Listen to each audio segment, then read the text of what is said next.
1 minute, 4, 5, 6. Yes, they're rolling. Blinking. It is, really? The red? Yeah, red's blinking.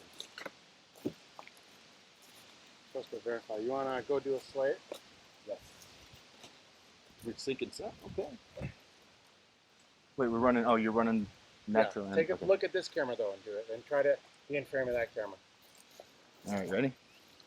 In frame here. Good. I can't see it. Move in a little bit more. Hold on a second. Yeah, that's Do fine. this. Yeah, like this. big and loud. Big and loud. Can you see this? Yeah, big and loud. Great. So we're doing this interview with Junior Hicks on Mark. Mark. One more. Do a bigger one. Louder? Yeah. Interview with Junior Hicks. Mark. You got slapped good on that one. That was a good slap. You want, Yeah, you want to good slap slap. me? Is that what you said? Oh no, probably. So look at me. Try to forget that the camera's there. And how long? Tell me about yourself. How long have you been living in the area? 91.5 years. Can you say that back to me? Like, I've been living in the area for 91.5 years. I've been living in the area for 91.5 years. I was born in Cedarview, Utah, and you probably don't even know where that's at. But it's not very far from Roosevelt. And so I'm pretty much a permanent resident of the Uinta Basin.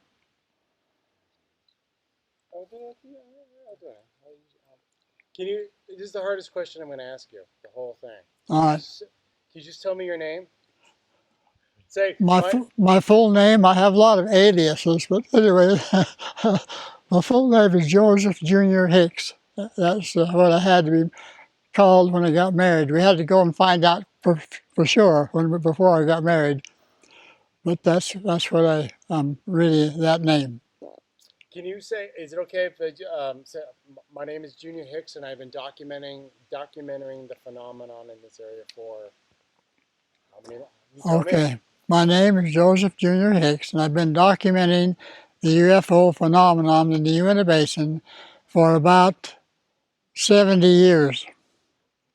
Whoa! I didn't know. I taught school for about 36 years before I graduated, and I went to BYU back in the 1951. And what did you teach? Taught science at the West Junior High here in the Uinta Basin. 65% of my students were of the Ute tribe. And what kind of school? Was it junior high? Junior high, yes. How long was it? Well, I like to maybe qualify that. It started out in the 6th grade and went from 6th grade through the 9th grade. And then they were transferred from the 9th grade to high school in Roosevelt. But anyway, I taught school there for 36 years doing that science work. And was it always science? No, I taught woodworking for about 2 years. And then I went into the science part of it. Actually, I majored in geology, mathematics, and physics with an emphasis in mineralogy with a teaching degree in secondary and elementary schools. So here's the biggest question, though. What made you, as a science teacher, want to document everything that's going on? Well, I had a friend who graduated from college at the same time I did, and he got a job at Duchesne School, Duchesne Elementary, and I got a job here in the West Junior High here in this area.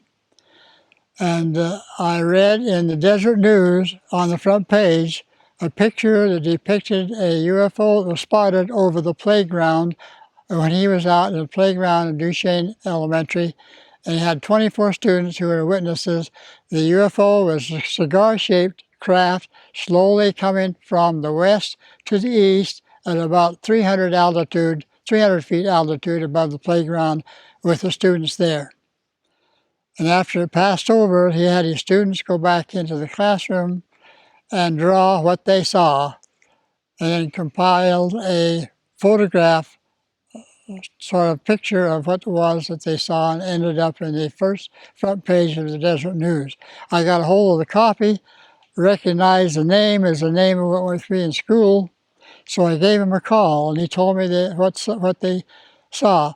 And so I then, when we got back to school, started talking to students and parents when they'd come to school for Parents' Day about their students, and they rather talk to me about UFOs.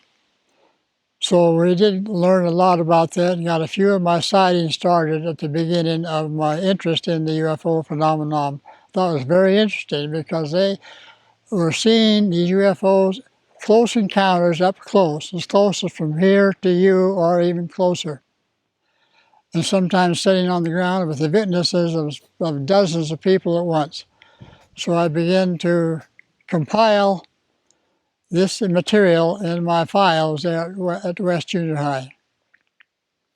And the files grew and grew and grew until I had over 400 reports of close encounters.